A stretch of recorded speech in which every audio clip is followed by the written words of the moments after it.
Hello everyone, I hope आप सभी अच्छे होंगे।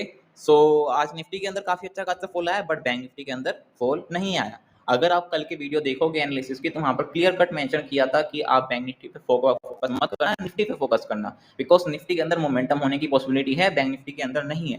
आप देखोगे बैंक निफ्टी यहाँ पर ऑलमोस्ट 250-300 पॉइंट गिरा, बट बैंक निफ्टी के अंदर कुछ मूव नहीं हुआ, प्रीमियम कुछ भी मूव नहीं कर पाए। ठीक है, ये इंपॉर्टेंस होती है मार्केट को समझने की, कहाँ पर आपको क्या काम करना है। बिकॉज अगर आज बैंक निफ्टी में काम करते तो पक्का आप फंसने वाले हो। बिकॉज क्यों, वहां पर प्रीमियम टिके हुआ। अगर आप ऑप्शन सेल करोगे तो स्ट्राइक का एसएल कटा, और अगर आपने ऑप्शन बाय किया तो डीके में आपका एसएल कटा। दोनों जगह से बैंक निफ्टी ने आपका एसएल काटा, बट निफ्टी में अगर आप ट्रेड कर रहे हो तो वहां से आपको एक अच्छा खासा मूव मिला, एक ट्रेंड मिला अच्छा खासा। रीजन मैंने कल ही मेंशन कर दिया था, और आप ग्रुप में हो तो वहां भी मैंने 2 बार आपको शॉर्ट दिया, 22,600 के नीचे प्रोवाइड किया शॉर्ट, कि वहां पर एक बियर की एंट्री होगी। फिर 22,570 एक बाउंड्री लाइन थी, जिसको ब्रेकडाउन के बाद जो बुल्स थे वो पिटने वाले थे बहुत बुरी तरीके से। तो दोनों सिनेरियो के अंदर बुल्स की पिटाई होने वाली थी अच्छी खासी, और दोनों के अंदर एक शॉर्ट था। ठीक है, अगर आपने ये करा, अगर आपने ये करा, दोनों में से कुछ भी करा, बहुत अच्छी बात है। ठीक है, या फिर आपने कल की वीडियो देख के डायरेक्टली गैप डाउन ओपनिंग के पुल बैक पे आपने यहाँ पर शॉर्ट किया, तो भी बहुत अच्छी बात है। ठीक है, बिकॉज हमने कल डिस्कस किया था कि अगर मार्केट फ्लैट खुलता है या गैप डाउन खुलता है, हम एक छोटे से पुल बैक पे से शॉर्ट करेंगे। तो यहाँ पर ब्रेकडाउन पे भी शॉर्ट था, और ये पुल बैक पे भी शॉर्ट था। आई होप आपने चीजें कैप्चर करी होंगी। इफ आपने कुछ कैप्चर किए पॉइंट, तो वीडियो को लाइक जरूर करें। अब देखते हैं कि हम फ्राइडे के सेशन में क्या प्लानिंग कर सकते हैं। अब प्लानिंग ये है, बेसिकली क्लोजिंग आई है हमारी 488 के आसपास, बट जो हमारी मार्केट क्लोज हुआ, यानी कि जो हमारी वैसे क्लोजिंग है वो 550 के 550 के 60 के आसपास है ऑलमोस्ट, बट जो वेटेड क्लोजिंग है वो 488 के आसपास है। तो अगर इसी के आसपास खुलता है, लाइक यहीं पर खुलता है कहीं ना कहीं, तो हम यहाँ पर एक अच्छा खासा शॉर्ट सेटअप दिख रहा है हम यहाँ पर अभी भी। ठीक है, तो 590 के आसपास, 580 के आसपास समथिंग एक अच्छा खासा शॉर्ट है यहाँ पर। जो ये स्विंग का हाई है, ये कैसे बैठेगा टारगेट, ये जो लो बने हुए हैं, ये लो का हमारा टारगेट होगा। ठीक है, बहुत अच्छा खासा रिस्क रिवॉर्ड रेशियो बैठेगा। बस हमें यहाँ पर क्या चाहिए, कंफर्मेशन चाहिए, कोई नेगेटिव फॉर्मेशन चाहिए यहाँ पर, और यहाँ से आप एक शॉर्ट प्लान कर सकते हो, अगर फ्लैट खुले या फिर स्लाइटली गैप अप खुले, लाइक 10-20 पॉइंट का गैप अप खुले। ठीक है, बट अगर गैप डाउन खुलता है, जैसे एग्जांपल की मार्केट इसके और इसके बीच में खुलता है, ठीक है, इसके और इसके बीच में खुलता है, तो कुछ नहीं करना, आपको बस बैठना है। ठीक है, आपको अगर ऑप्शन सेलिंग करनी है तो सिंपली ये रेंज सेल कर दो। ठीक है, बट आपको वहां पर हेज करना पड़ेगा प्रॉपर तरीके से, ज्यादा आप वहां पर रिस्क नहीं ले सकते। क्यों, बिकॉज ये यहाँ पर अगर फंसा भी तो डीके ज्यादा नहीं आ पाएगा। हो सकता है आपको सेकंड हाफ में डीके मिल जाए, बट मार्केट ज्यादा डीके नहीं कर पाएगा, बिकॉज वोलेटिलिटी काफी हाई है।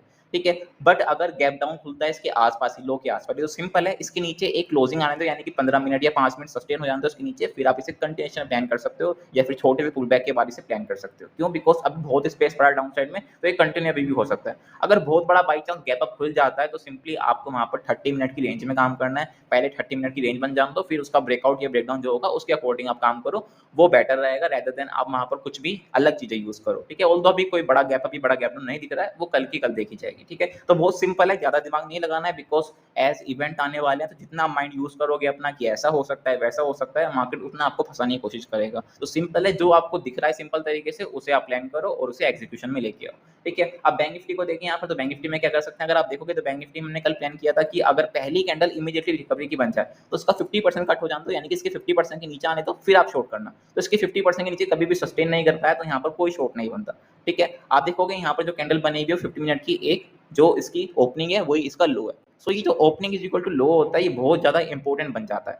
जो ये इसका लो है, ये काफी इंपॉर्टेंट है। ठीक है, तो अब हम जो फ्रेश शॉर्ट प्लान करेंगे वो इसी के नीचे ही प्लान करेंगे। तो एक रेंज आ गई हमारे पास 43,300 की ऑलमोस्ट, से लेके 46,000, 49,000। ठीक है, सॉरी, नंबर गलत लिख दिया मैंने यहाँ पर।